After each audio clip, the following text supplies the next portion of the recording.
श्री गायत्री कवचम्। अस्य श्री गायत्री कवचस्य ब्रह्मा ऋषिः अनुष्टुप् छन्दः। श्री गायत्री देवता भूः बीजं भुवः शक्तिः स्वः कीलकम्। श्री गायत्री प्रीत्यर्थे जपे विनियोगः।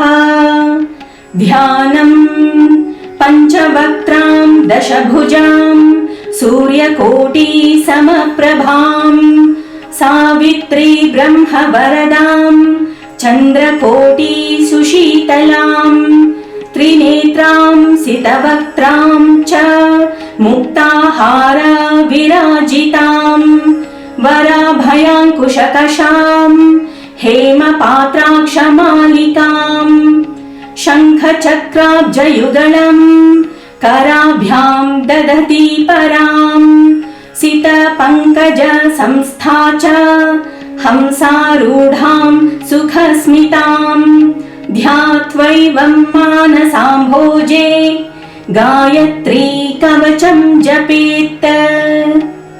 ब्रह्मोवाच विश्वामित्र महाप्राज्ञ गायत्री कवचं शृणु यस्य विज्ञानमात्रेण त्रैलोक्यं वशयेत् क्षणात्।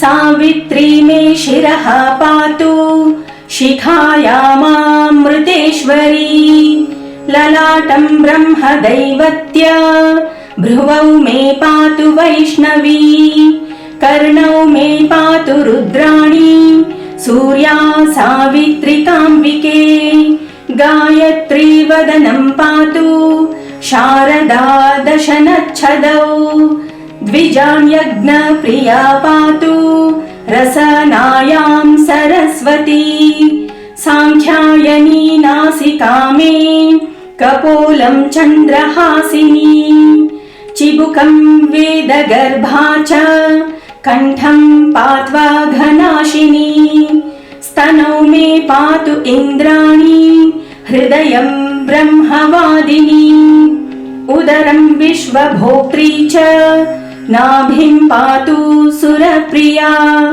जघनं नारसिंही च पृष्ठं ब्रह्माण्डधारिणी पार्श्वौ मे पातु पद्माक्षी गृह्यं मे गोत्रिकावतु ऊर्वोरोङ्काररूपा च जान्वोः सन्ध्यात्मिकावतु जङ्घयोः पातु चाक्षोभ्य गुल्फयोर्ब्रह्मशीर्षका सूर्यापदद्वयं पातु चन्द्रापादाङ्गुलीषु च सर्वाङ्गं वेदमाता च पातु मे सर्वदा नघा।